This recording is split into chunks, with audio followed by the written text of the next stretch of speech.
All right, so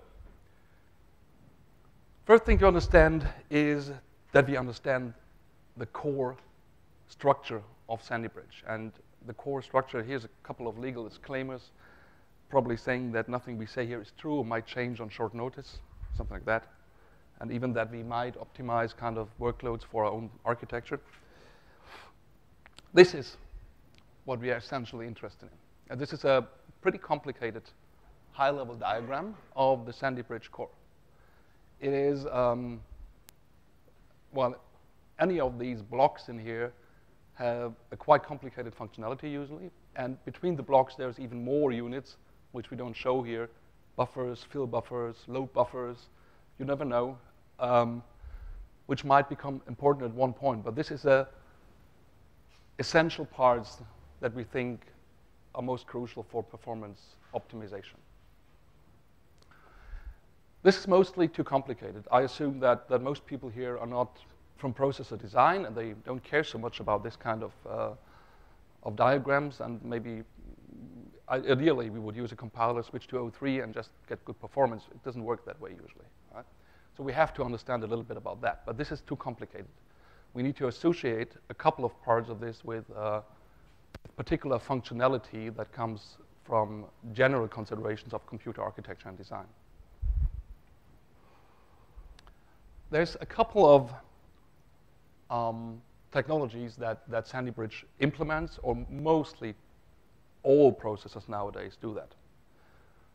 One of the most prominent one is certainly pipelining, and we will see that this is one of the features that brings us most performance, but it's also, it has the property that it's also disturbed the easiest.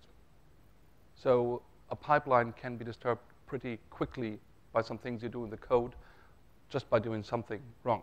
By the way, of course, you will get all the slides, so you don't have to write this stuff up. Right? So another technique that very much adds to the performance is branch predictions, something called out-of-order execution, which already gets a little bit esoteric, superscalarity, and SIMD execution. All of these techniques interplay a little bit with one another, and actually add to performance, but can also handicap performance in some way. And we need to understand how and why. Usually, the first general steps every processor does is it fetches a new instruction. This is what it starts up with. I mean, if it comes up, it will bootstrap and just get a new instruction, load the operating system probably. Right? And the first thing after that it will do is decode this instruction. It will find out what it wants to do with it. Is it an arithmetic instruction? Is it a memory operation? Is it something else? Right? And if it has found out about that, it will try to execute this instruction. If it is something that is more arithmetic, like an addition, it will divert it to the so-called ALU, the arithmetic logic unit, and we'll see we have a couple of those in our processor. Or if it is something more organizational, probably a memory access, it will divert it to the unit that performs a memory address and loads this into the local registers. And if it has some results from these operations, it will write back the results into something called a register. And a register is just like something like a local storage. We have pretty few of those visible to the user. Internally, we have a lot. And we will just see what the registers probably means. OK. So we just saw there's fetch instructions, decode, execution, memory access, and write back of the results into memory. And usually people view that as one thing. We can execute that in a single step. Right? We will just execute a single step and wait until it's finished and then fetch a new instruction. What is a little bit more enlightening in this case is if we split it up into different execution units. And then, so these execution units are called stages of the pipeline. And then consider the outcome result. But if you now look at that, we can actually peruse the individual stages while, for example, the first instruction was fetched. We can already, and the first instruction is decoded, we can already fetch the next instruction. While the first instruction is executed and the second instruction is decoded, we can already fetch the third instruction, and so on and so on. So the first thing that actually adds to the performance, and people came up first with it very early in the development of computers, was to actually split up the execution into pipelining. Usually what brings that in terms of performance? What the original performance was the number of the time it takes to execute an instruction as a total thing, and the times the number of instructions, the total time of the execution. And in the case of pipelining, we can ideally, over a longer workload, we can divide this by the number of stages. So we get immediately factors out of this performance tuning in the chip. Now this seems to be pretty good, and people like this idea. They actually pretty early in the development came up with this idea and executed it successfully. And greatly nowadays adds to the performance of our processes, of course. We'll see in the following that there is a couple of facts that interact in the pipeline that handicap this performance. And we carefully need to take care of this, that this doesn't happen, because everything or all the performance depends on in current process is keeping the pipeline busy. If you stall the pipeline, where the performance comes down pretty quickly. So all analysis and optimization methods hereafter are basically set up to keep the pipeline flowing. So what can stall the pipeline? So we had all these couple of steps, like we fetch an instruction, we decode it, we execute it, we have memory access, for example, or we write it back. So, for example, if we want to fetch an instruction, we need to know which instruction we want to fetch. Consider a situation where we have an if condition and say, if a given variable is greater than 1, we want to go this path, otherwise we go the other path.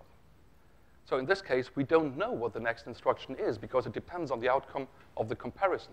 So we probably cannot even fetch this instruction because we don't know what the next instruction is. We may not be able to decode the instruction because there was no instruction fetched. Right. We may not be able to execute the instruction because the data that the instruction acts on. So for example, it might, usually instructions are come in kind of a function form, saying function name and then a function argument, maybe several arguments. Because some of the arguments might not be available because they depend on an earlier step of the calculation. So we have to wait for the actual execution of the previous instructions. We might have a memory access that cannot fetch any data because there is no data available, for example, in cache. There is no data available in the second level cache. I might have to go to the main memory to get the data. I might have to go to the disk to get the data. So we might have to wait before something happens. Right? Or I can't load the data into the register that was given to me, into the very local memory, because this register might still be in use. So all these kind of things can happen, and many more can happen. I mean, there's an infinite amount of problems in the pipeline can happen. And all this limits the pipeline execution. And this is to be avoided. The first thing we want to consider to improve the situation is actually predicting branches. Because when we look back at the previous slide, we had the issue that we want to fetch an instruction, but there is essentially, we don't know what instruction we want to fetch because might be a condition that actually tells us which the next instruction is. So the way out of that is the branch prediction. So we try to actually speculatively say which instruction is the next based on some considerations we have from earlier execution, for example. So we might remember what the last if condition was. Say we were running in an if condition, if s equals 1, then do this, else do something different. And we know that this condition always fails. It's maybe something like we ask for an error. So if you have an error, then do something, otherwise just keep on going. And we know that this never fails. Just in case of an error, it might fail. So we just might be fairly sure that we can skip this step and just jump to the next usable information which doesn't treat the error. So what we do is just we speculatively prefetch this, and we prefetch that on this, based on this algorithm. This is a very simple one. It doesn't necessarily mean we use the same one in the Sandy Bridge architecture, but it is representative.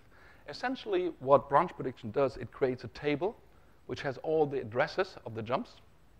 A jump is a comparison, for example. So it compares two values and just gives you the results. And all of these comparisons are tracked in the architecture via their address. And there's another field that consists of 2 bits. And these 2 bits vary depending on which branches are taken. So for example, we might have a default behavior. We say we never predict the jump here. We never predict that there is a branch taken. We never predict that the if is true. So in this case, our start condition is 1, 0.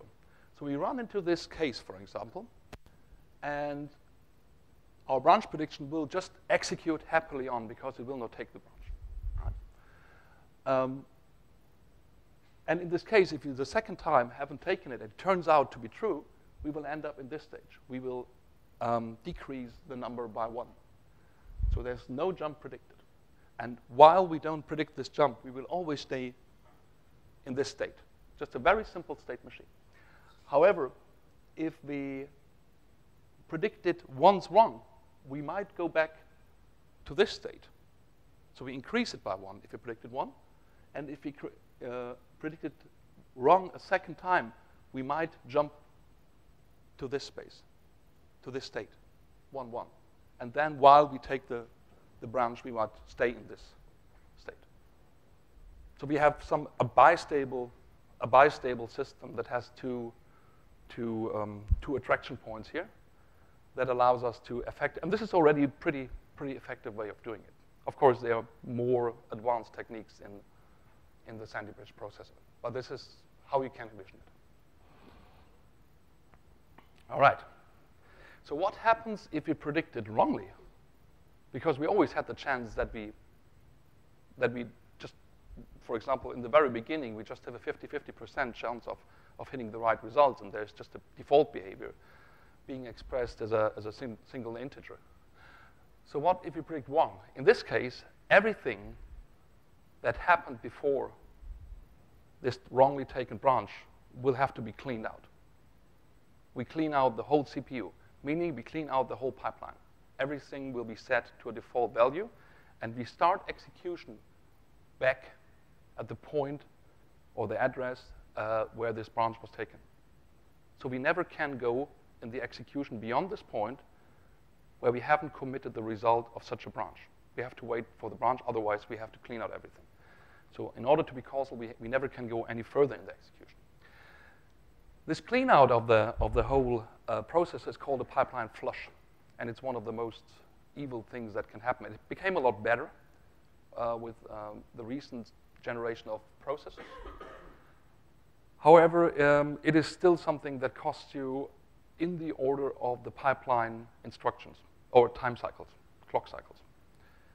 So if you have a pipeline flush, our pipeline is roughly 14 to 15 stages, or at least we can envision it in this way. I mean, there are probably even more of that. Then you will spend 14 cycles just on reestablishing the pipeline results up to that point. Sure. Can you go wrong again if you're what is known? Well, no, I can immediately wrong. I mean, consider something like a Monte Carlo, where I just draw random numbers and say between 0 and 1, and say if it's larger than 0.5, you go, well, statistically wrong every second. So a Monte Carlo is something that is, for the pipeline, is absolutely evil. Right? And it might, I'm not sure if there is a technology actually tracking that and seeing that this point is actually not predictable and it will stop predicting it. It will just wait because it flashes out every second cycle. It might still be more efficient to just flush the pipeline instead of waiting for the execution. So in earlier processes, we had pipelines that went up to, I think, 30 stages, and you had to wait very, very, very long before you actually could go on computing again. Nowadays, it's not so big an issue anymore. So Monte Carlo is a disaster for a pipeline. So in this case, all these kind of, it's the traditional way of how people actually catch errors in Fortran is like give back a status and then ask if the status has been 0. This usually poses a problem on the first execution, but on all succeeding executions will not be a problem anymore because the processor remembers which branch was taken. Right. Good. So the next issue we had, where we could now, in principle, very effectively predict where we're going. So we don't have the issue in the fetch and in the decode anymore, we assume. But we still have an issue if we want to push the next instruction into the execution stage. But the execution stage might still be busy. There might be instructions that take longer than others. Say a multiplication takes longer than an addition. An exponentiation takes longer than a multiplication. Right? And there might be even, or logarithm, right? They're usually very long-running, long-latency instructions. So we might not be able to push the next instruction into the execution because it is still busy. But the instruction that would be next may be just something that doesn't affect the execution at all. It might be something that is just a memory access. So it's uncritical. We could just let it pass by. And this let it pass by we call the out-of-order execution. It's actually a pretty complicated thing, and it's something that, if you look at it from an algorithmic perspective, can be very delicate. It's built on something that is called the Tomasulo algorithm. It came up in the early, I can't remember, 70th by IBM. It's a very clever thing. It's an unbelievably clever thing what they did for increasing the performance, and ever since was something that drove up the performance of processors. We don't have it in one of our very recent architectures, which is called Mike. And if you try to program on an in-order processor, you will see how difficult this is.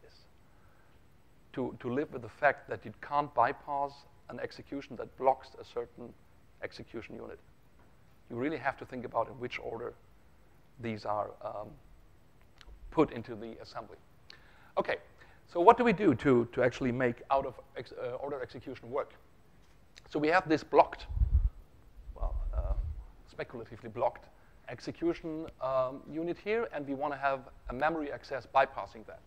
So what we need is an additional pipeline stage called the dispatch. And the dispatcher is actually looking at the instruction and see if there is dependencies between them.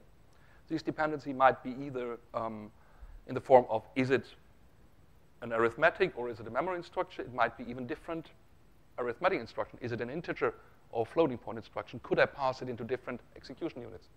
However, it might be something completely different. Does it require resources that they both of the instructions that succeed each other share? Do they actually use the same registers? Do I have to do something? Right? Is there dependency between the instructions? Dependency is usually a critical point.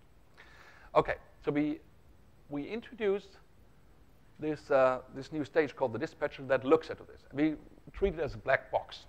Every processor nowadays has it. Every processor has out-of-order execution.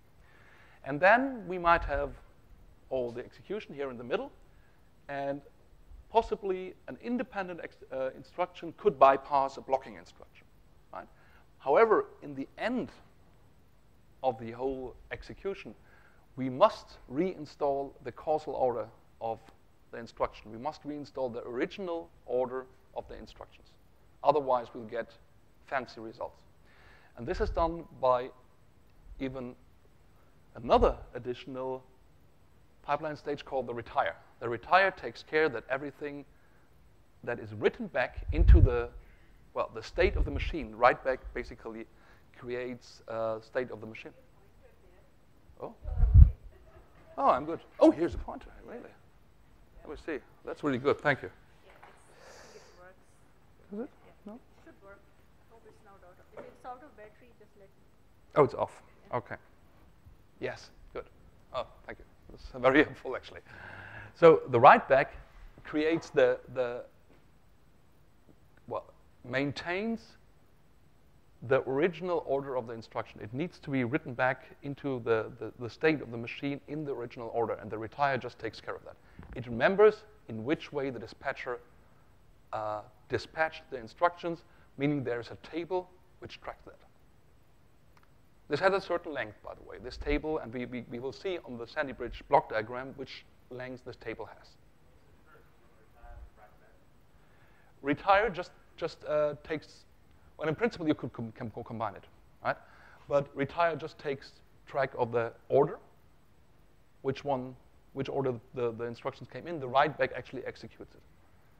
But this is just because we had this stage before, you could skip it. Right? We usually deal it as a separate stage. Okay, now we have a dispatcher. So we have this little fancy unit that could all take care of the dependency of instruction. So what actually keeps us from aligning the execution units in a parallel manner? You can basically just have a lot more execution units because the dispatcher takes care which dependency exists between the individual instructions. So it will thoroughly just pipeline it through these different execution units, and the retirement stage will take care that everything is reordered again after the execution. And the write back will then commit the results to the machine state. So this is something we call the superscalar architecture. This is ordering different execution units in parallel to each other. And this is you see immediately that you potentially gain factors in performance by doing that, just by adding execution units. Right? If you have a lot of floating point execution, you could potentially add like many of those and achieve always n+1 performance. Or if you double them, you get twice the performance out of that. Right, sure. Do you need out of order in order to have a superscalar? In principle, not, no. You don't have to have it. You don't need to be out of order to have superscalar. For example, Mike is essentially superscalar, but it's in order. But it has a very delicate scheme of dispatching this stuff. But it is more insightful in this way, I think. I mean, you don't have to have it. It's not conditional. Okay. So the last thing is the last generally used technique that we want to consider in our block diagram is SIMD execution. We saw that we had all this big number of execution units we could probably put into the CPU. However, we might need to deal with even more data, even more floating point instruction that we actually have to execute. And in order to improve the situation, I mean, do more additions, do more multiplication, more exponents, whatever, we can just introduce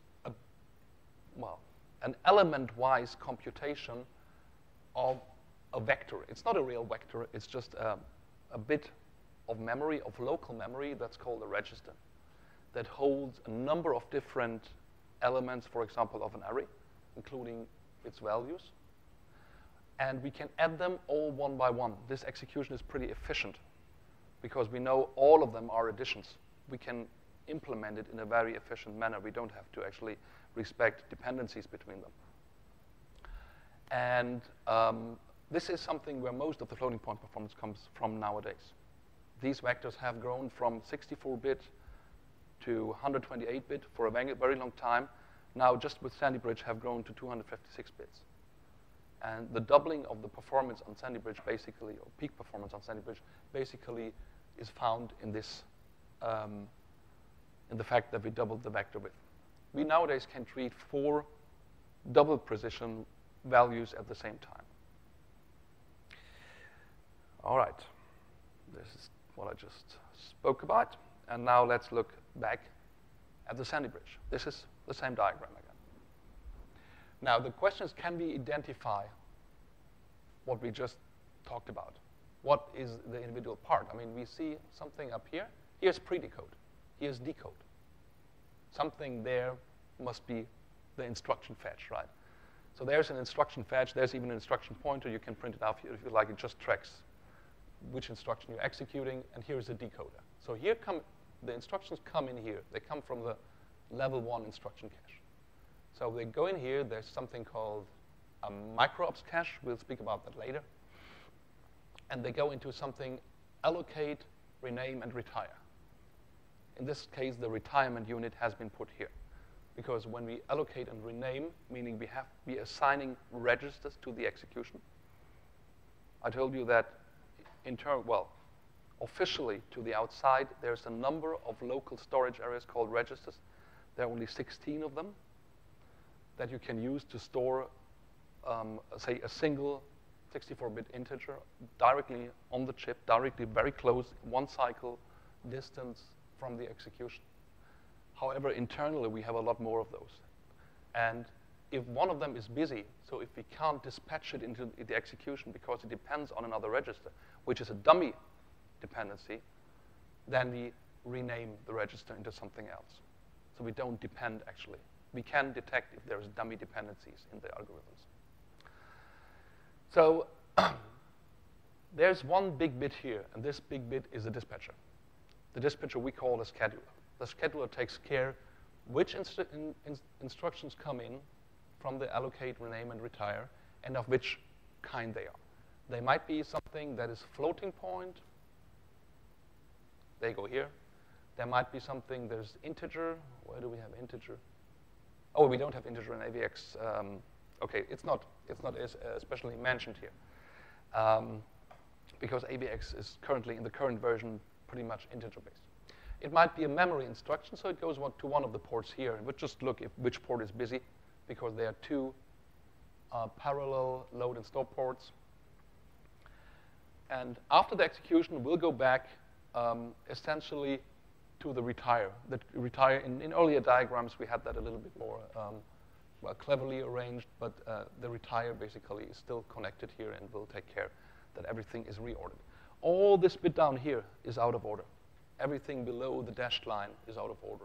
Everything above the dashed line is in order. So the front end and the back end, the retire, is in order. Everything else is out of order. Now, what are the special features compared to earlier architectures is that we now got 256-bit SIMD units, right? That allow us to simultaneously compute 4 double adds, 4 double adds, 4 double multiplies, and 1 shuffle each cycle. And we will see what a shuffle is later on. It's a data rearrangement in the vector. In contrast to earlier architectures, we have now 2 symmetric load and store ports. When we double the vector width, so we double the floating point performance, we must also take care that there is enough memory bandwidth that actually allows us to satisfy this this floating point performance. So it doesn't make sense to make this a lot bigger without taking care of that. So we also doubled this. Essentially, we can now load twice as fast. It has some, well, drawbacks, which say this is not absolutely true, but the memory performance on Sandy Bridge is much better than has been on earlier generations. And they have been very good already. We currently get around something 100 gigabyte per second, I think, in top, out of a dual socket system. There is something called a 1.5K micro-ops cache. So everything that lives in the out-of-order section here is not really executing what you told it to. You'll find if you do a command called object dump on the command line of your binary, you find you have assembly instructions, machine instructions. You can also look at it in a hex editor, and you see that that's all basically commands like move something from one place to another, add something to a given place. And internally, this is not what we execute. We translate this via the decoders into something that is called a micro-instruction. And a micro-instruction is something that is a little bit more adapted to the underlying hardware. So internally, we execute different commands. Usually, one assembly command translates into one micro-operation. It doesn't mean there's a big difference, but there might be a big difference. For example, do we combine different successive instructions into one, or we might split up one instruction into two micro-operations. We can do that. And we do that in a way that is most efficient. And this micro-operations cache, it will basically store decoded micro-instructions, so we don't have to use the decoder. This is actually not a feature that is made up for performance only. This is mostly a feature that is made up for power efficiency, because we can shut off all this stuff before. We can just close it down while we serve our instructions from the micro-operations. Good, let's quickly check the time. Good. This is something, so going back to this diagram, this was a core. This is a single core of a Sandy Bridge processor. The Sandy Bridge processor has 8 of them. And they are arranged in kind of slices. You always see these 2 cores and 1 L3 cache are combined into one slice through this die. This is a full processor. And each core and each level 3 cache, they always belong together, are connected with the other ones by a ring system. It's actually a bidirectional ring, so it goes this direction and that direction. And I have some more data on later slide what the actual performance performance data on the ring is. So you could imagine that if you have something sitting in the cache here and being needed in the core here, it has to go through the ring and through a number of hops. So internally, this system is a little bit NUMA-like, right? But you will never feel it. It's very efficient. It's very nicely made. In the early stages of the processor, we really had the feeling that you could measure that out, because if you went through grids with different strides, for example, you could see you were always hitting different latencies in different caches, and you could actually see that it was further away and took longer than others. So, but then they hid that via the algorithm that actually assigns the data to the caches. Right, so what else do we have on the chip? We have the cores. We have level 1 and level 2 caches here directly attached to the core. We have a big level 3 cache. We have the ring system. There's a QPI. The QPI, the quick path interface, that connects 2 processors. So usually on HPC systems, we have a 2-socket configuration. So there's 2 processors in one box, and both of them are connected via point-to-point protocol called QPI, and there are 2 links of that connecting that together. Additionally, each of the processors has an onboard PCIe controller, so it can control a PCIe device. Of course, Sandy Bridge is an architecture that has an integrated memory controller. Internally, a 2-socket system is a NUMA setup, a non-uniform memory architecture, meaning that every chip in the 2-socket configuration has its own memory controller, and it has to communicate to the other processor, which share the same address space, if it wants to get data from there, and it might end up with a performance penalty. Usually, the access time to the local memory is twice as fast as to the remote one. That's a good rule, in general.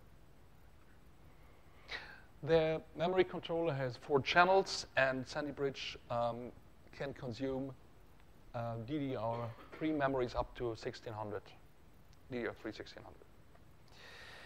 This is internal ring details. So the ring has a width of 32 bytes each direction. The frequency is actually variable. It varies with the CPU core frequencies. And the bandwidth at 3 gigahertz core frequency is roughly 100 gigabyte, 96 gigabytes. It can transfer data from one point to the other. It takes one processor clock per hop. So if you go over different caches, basically slices, to deliver a cache piece of data to another core, you will consume a single processor cycle per hop.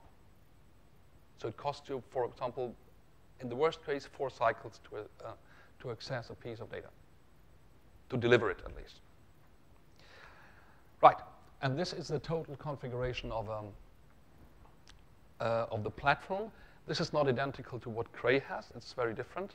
But this is the general setup we deliver. This is essentially what I already explained. There is 2 Sandy Bridge CPUs in the package. It's similar to what you'll find on the Cascade. There is QPI links between the processors, 2 of them, running at 8 gigatransfers per second.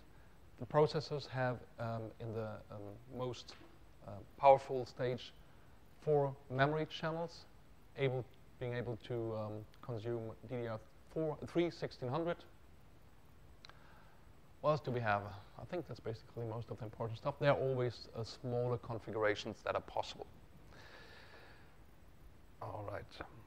Good. OK, so the last thing I want to speak about is AVX, because we will need it later on in the compiler labs, because everything from now on will actually aim at making floating point performance via the vectorization. So let's spend some time with AVX, the last minutes. Key features of AVX is, of course, its wider vectors. We double the floating point performance by just making the execution of the vector twice as wide, allowing us to treat twice many floating points values. There is enhanced data rearrangement instructions. Essentially, we will learn about this in the hands-on for the intrinsics, how to do really data rearrangement and what it means. Because it doesn't help you a lot if you have element-wise processing of various super complicated functions like exponential or sinus or whatever. If you can do it one per element, you need to rearrange the elements in this vector in a way that they really make sense. For example, that they represent a differential equation. Otherwise, it will be pointless to make something like that. Whoever has programmed assembly in Intel IA assembly knows that usually in the standard 32-bit assembly, there is 2 operands to each assembly instruction. So we can say, for example, move register 1 memory address X, and it will go to the memory, get the address X, and move it into the register 1. In AVX, now we have 3 and 4 operands. Why is that important? Because if you do, for example, an arithmetic calculation saying add register 1 and register 2, then we will override one of the values, obviously, because we only have 2 arguments. Now, with 3 operands, we can save we can maintain the value in the 2 source operands and write the result to another register, which will actually save us a save command to another register. So the code will be much more compact with AVX. And there's also very flexible unaligned memory access support for AVX, and extensible new opcode means we can do a lot more AVX commands in this subspace of the instruction set. Okay, so this is the basic functionality. Of course, everything that is element-wise will be present. So we have additions, multiplications, square roots, exponents, divisions. That's all present, right? Everything is executed element-wise. So element by element, we can do an addition. Fine. Pretty unexciting in principle, because you couldn't you couldn't do a lot of different things with it. Now, what you need to create an efficient assembly vectorized algorithm is permutes and shuffles. Permutes, what they do is actually they allow you to rearrange the data in the vector. Right? So you can essentially reflect the structure of a particular field or a particular, like, say, differential operand in a discrete manner in this vectorization structure. Okay, so you see there's a little dotted line in here between. So this is a single precision vector. It can AVX can treat 8 single precision values at the same time, and there is a little dotted line here between.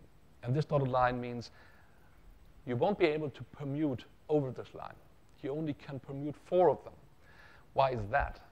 Because our previous instruction, that was only 128 bits, and we basically doubled the whole instruction set. Right? So this lane is kind of a legacy thing, and we can't permute over this lane. In order to exchange data between the 2 lanes, we have to exchange the lanes. And this is done via 128-bit permutes. So we can exchange whole lanes between the vectors.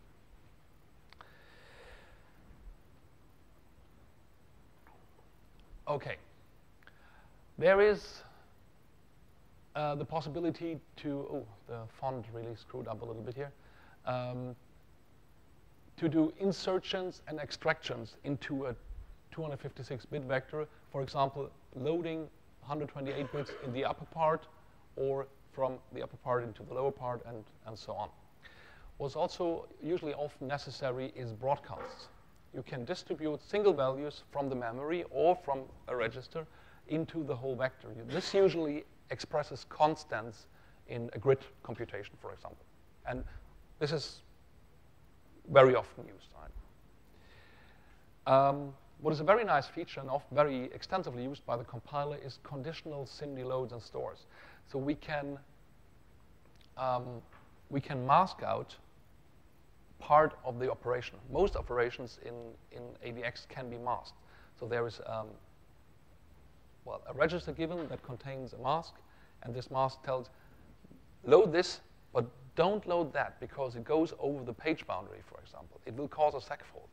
And if you do that, you will have no seg fault. You can go load with a vector over the boundaries of your allocated memory, because if it's masked out, it will not cause a seg fault.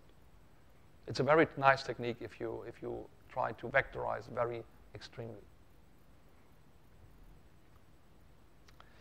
Right, so a complete masking architecture. Well, essentially, I just spoke about that. Yeah, 3 to 4 operand instruction format. This is actually the nicest thing about it, I think, apart from the fact that it's 256 bits. Do we have here? Exactly. So here is an example that is written in a syntax that accepts 2 arguments. So move APS, so move the content of register 9 into register 10, and then then add the register 1 to the register 10. This will override the register 10. So we have the operation here before just the add is actually made to save the content of the register 10 because we might need it in a succeeding computation. Now in AVX, this comes down to being a single instruction because we can write the results in the register 10 from the sources register 9 and register 10. So we have a lot less rearrangement before we actually execute something. We don't have to save. We don't have to arrange memory operands in a way that they actually fit the arithmetic instruction and so on. There's also a format that accepts 4 memory operands if it basically there is a control integer here. or a control mask or whatever you want to call it, where it executes an additional blend instruction. Blend means we can copy two vectors together, and this blend instruction basically has a control mask that says, I'll take this value from the first vector, and if it's 1, I'll take this value from the second vector. And there, essentially, we need a 4-vector format. Okay, what? This operators is pretty common. This on the right-hand side, does it actually execute 2 commands, or it's just this one? On the right-hand side, when you do add PD with Yeah. 3 inputs, when you have Yeah. 3 inputs, does it actually execute 2 commands, or it just does this directly? No, it does that directly. Okay, so It does that directly. and it's faster. Yeah, Or- it is. or- It depends. I think, yeah, of course it is faster, essentially. But what it also does, I mean, it keeps the instruction cache very compact. You don't have to load that many instructions. It makes the code a lot more compact. And the most efficient way of getting better performance is actually to execute less code. As long as we can execute this as fast as that, everything will be fine. We save instructions. And the decoding and everything will be much quicker. So, yes, we replace it by a single instruction, and we also execute it in the same time. So essentially, it will be faster in execution, and it will be faster in decoding, and it will be faster in, well, more efficient in storing, because we don't have to store so many instructions. Essentially, all of these instructions take a single cycle, and this takes a single cycle. So it will be twice as fast, which is pretty cool, actually. Okay, so we're almost there. Good. Okay, this was essentially the processor technology crash course. This is about the basic blocks of Sandy Bridge. And just mind you, it is the basic blocks of a general processor. It can also be another processor, as long as it's, for example, in order. So the design principles of Sandy Bridge are not from another world. They're just efficient. But they orient themselves in the standard state-of-the-art way of how people design computers. The central element of the whole CPU is the pipeline.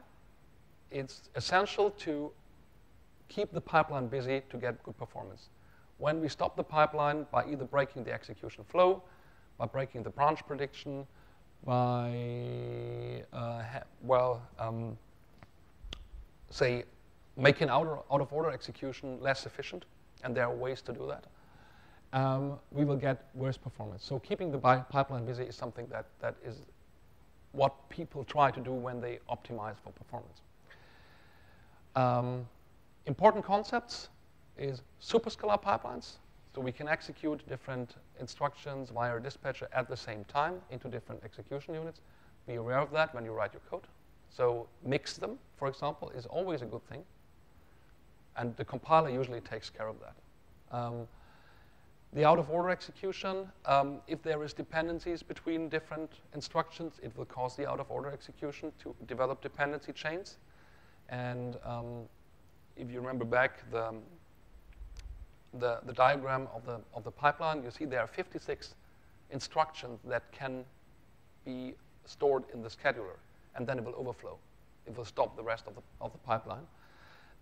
If you have a dependency chain that is longer than 56, we'll stop. So long dependency chains between instructions will cause the out-of-order to break at some point. SIMD, so vectorization is certainly the single point for floating point performance currently. There is not much more to come. So we know that the frequency goes into the power consumption by square. So basically, it doesn't make sense for us to grow the frequency a lot because you won't allow us, well, you wouldn't want to pay the power bill because we'll go quadratically with the frequency up in the power. On the other hand, the power consumption is well, proportional to the area of the chip. So the more area we use, the more power we consume. So if we put 2 cores instead of doubling the frequency, we just use 2 times the power. Or if we build a smaller chip, we just use the same power. If you drive up the frequency, we'll use 2 times the power. So frequency won't go up. So single thread performance will kind of stagnate a little bit. It will grow like by 10% or so, but very, very little. The most of the floating point performance will come out of the SIMD vectorization, because all the cores won't grow per generation 2x. Still, we claim that we can double the floating point performance, and this is essentially, well, reflected by something we call Moore's law, that we have to double the floating point performance every 18 months. And this is where it comes from. It's the vectorization that makes that. And lastly, branch prediction. Take care that if you have conditional executions in inner loops, it will always fail, as long as they don't, as they're not always giving the same result. Right. So I have had some more slides about the memory subsystem, but we're already at the end of the hour. I would suggest we save them for now, and maybe come back to that later if you have the time. Sir? So this might be a stupid question. Probably not. I don't have much of a background in hardware, but our applications work on unstructured grids, which essentially means you first have to access an index for an element, Right. and then access the field member which corresponds to that index. Yeah. Is that something which is going to break the pipeline, or is that something? This is something that which will cause extensive, well, we call that a pointer chase, essentially, right? This is indirect indexing is difficult because we try to. There's another feature in the CPU that is called a prefetcher, that always tries to pick up the next element you might want to access. It will even try to adapt to your strides. So if you use different strides, it will see, oh, it accesses an 8th. I'll pick the 8th, the 8th, the 8th, the 8th, and get it to you before you actually need it. But if you have indirect indexing, it won't be able to figure that out. So what you will see or directly experience is the latency of the memory instruction. Because you will look up one field, look up another field, and then load that. And it is very, very difficult for the CPU to deal with that. So you see directly the memory latency. Right, and that is exactly what we see. So basically, Yeah. it's not going to be an issue for the pipeline because the pipeline has No. enough capacity. Yeah. It's going to be an issue for the prefetching the cache, essentially. The cache and the memory. Cache and the memory. You could, for example, like the outstanding reads and writes could overflow. And potentially vectorization. Well, vectorization is probably not possible with this kind of thing. I mean, you have gather scatter. Yeah. If I remember back the old days where we had vector processors, it would work, right? But nowadays, we don't have a true vector architecture. This is not a vector machine. This is a SIMD machine, which is much less than a vector machine. But a vector processor costs nowadays around $300,000, I think, or something like that. So you wouldn't want to pay it. So it is, yes, so with indirect indexing, unstructured grids,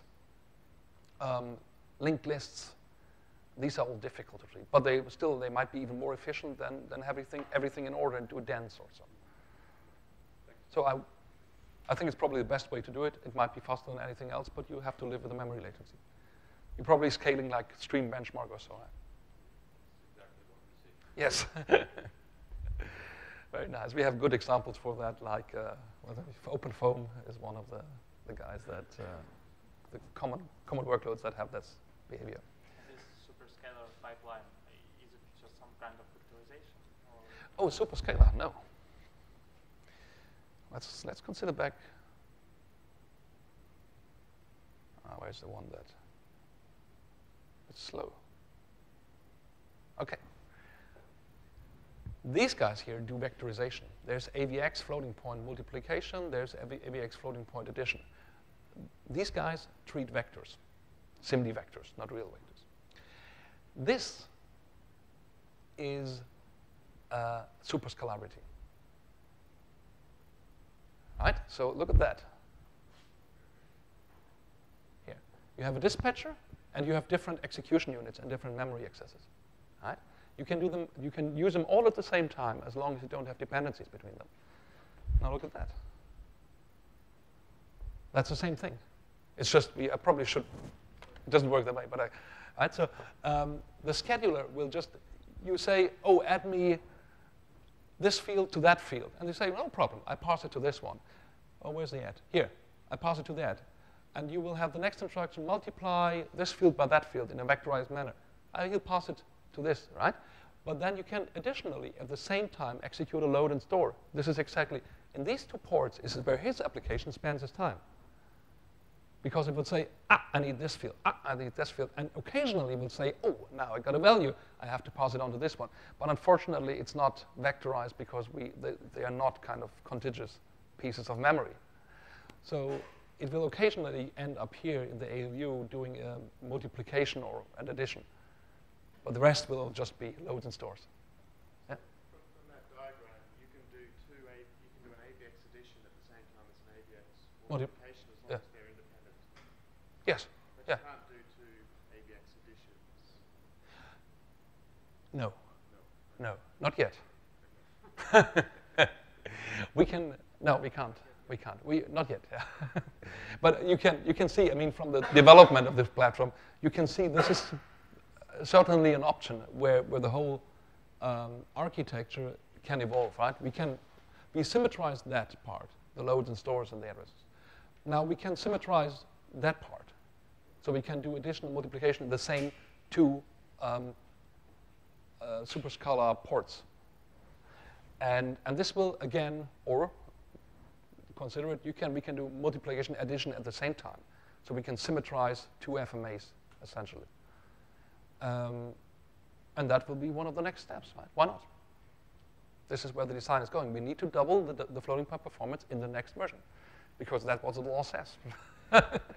So we have certainly no choice to do something else.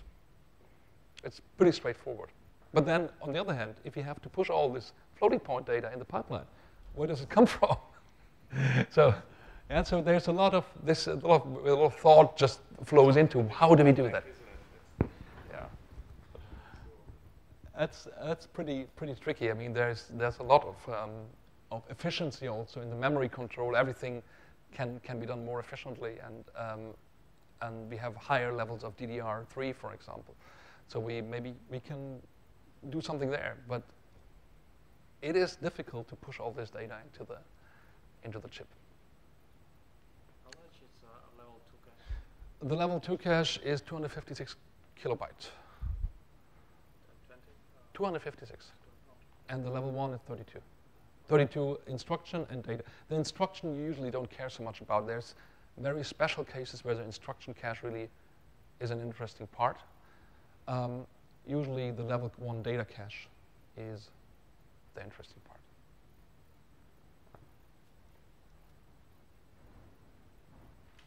Okay, sir, Nathan. About hyper-threading. What? You're going to talk about hyper-threading? Phew, not really. Why? Because It's available. Okay. I never consider that a really important topic because usually the high-performance people say switch it off. It is not always true because we have cases where memory accesses or memory latency can be hidden in hyperthreading. Hyperthreading is, so for people who don't know, hyperthreading is a technology where we have an additional logical core to each physical core. So we have a number of, so this is a core, and we might have, or we might tell this operating system, hey, there's another one, which is actually not there. But we might have some resources of this core, like registers, fill buffers available. We don't have the execution unit because it costs us only, say, 1% of the chip area to make a logical core. But what this logical core can do, it can basically overcome, once this core stalls, it can take over the operation and with its own resources, take all the ALU with it and say, now I'm executing while you are busy. Kind of a thread switch in the processor. And this sometimes, for well, one workload where it really works good is a web server. The traditional example, right? So if you have people that buy run web servers, they usually switch on hyperthreading and have rather more cores because they can hide the memory latency in the hyperthreading, which is the only problem they really have because they need to read pages and cache all that stuff. The HPC people usually don't use that much because it would also share the computational resources, which they want to have exclusively for themselves. Do we have something about hyperthreading? Not a lot, right? Okay, I'll check it out. Maybe I find some material so we can speak about it. It's nothing I really, well, actually, will never ask about it. The only thing about hyperthreading that I'm going to say tomorrow is turn off the performance analysis. Very good point. So it says turn it off is the dominant point. I mean, there are good workloads for hyperthreading, but on the other hand, the HPC people usually don't like it. If you look into the mic architecture, is for hyperthreads. And you need it to hide this damn memory latency to get the data in. So it's right. So Mike, take it away.